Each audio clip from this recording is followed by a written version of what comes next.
Nicole, welcome back to my channel. So today we are going to be doing 5 things that I would say to my younger self if I had the chance to speak to my younger self. One of the things that I would say to my younger self would definitely have to be to spend more time with myself. And that sounds a little bit weird sometimes to say, but when I was younger, and I'm sure a lot of people do this, but when I was younger, I used to always try to find things to do. Kind of like to escape from my own mind. But it's me getting to know myself that really made me who I am today. So now I don't really have that much time to just, kind of figure out how I'm feeling about certain situations. And I wish that I would have gone through the whole getting to know myself and like really understand the person that I am. I would have loved to be able to have that time when I was in high school, rather than having to learn about myself now as an adult that I am already 24 years old. Oh my god. Another thing that I will tell myself. Don't worry about the people in high school. Most of them, you'll exceed them, like in every way. Back in high school, I wasn't the prettiest. I was more of like the friend type. I wasn't like the prettiest girl or anything. I wasn't even, I was pretty, don't get me wrong. Like, guys dated me, so I had to be pretty somehow. But I wasn't like, damn. And that kind of always bothered me a little bit. When I was younger. And honestly, everybody has their time. Everybody has their glow up. Your glow up might not be in high school. It might not be in middle school. It might not be for a while. But you're always going to end up having a glow up.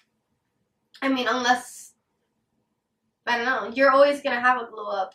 There's always going to be a glow up in some sort of way. Whether it's beauty or intellectually, or just life in general, you're always going to have a glow up. Don't worry about the girls who have glow ups early on, because they have nowhere to go for the most part. So that's what I would say as number 2. Don't take love so seriously. And I know a lot of people say this, but it's so true. 99% of the people who date in high school are not going to be the same people that you end up in marrying or in a relationship for so long or anything. The relationships you have in high school have, like, other than if they're like friendships and stuff like that, relationships usually don't work out if you start in high school. The odds, the chances are very slim. So try to move on from those when it doesn't work out, because it might feel like the end of the world, but it's really not. You'll live, definitely. There's worse things to deal with in the world than a bad breakup. And it's hard. It's hard when you're going through it, but as you grow through it, you will learn. You will learn where to kind of put your energy into, who to put your energy into, who to trust. You just learn so much. And so just don't hold on to it as if it's, the forever. Most of the time it's not. The biggest thing is that not all the friends that you're going to have in high school, you're going to have in the future.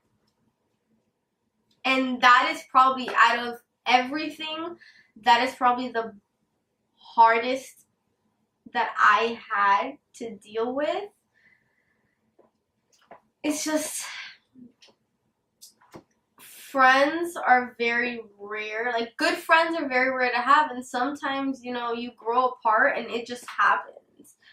You know, you'll know who your real friends are when you go through arguments and you still come back.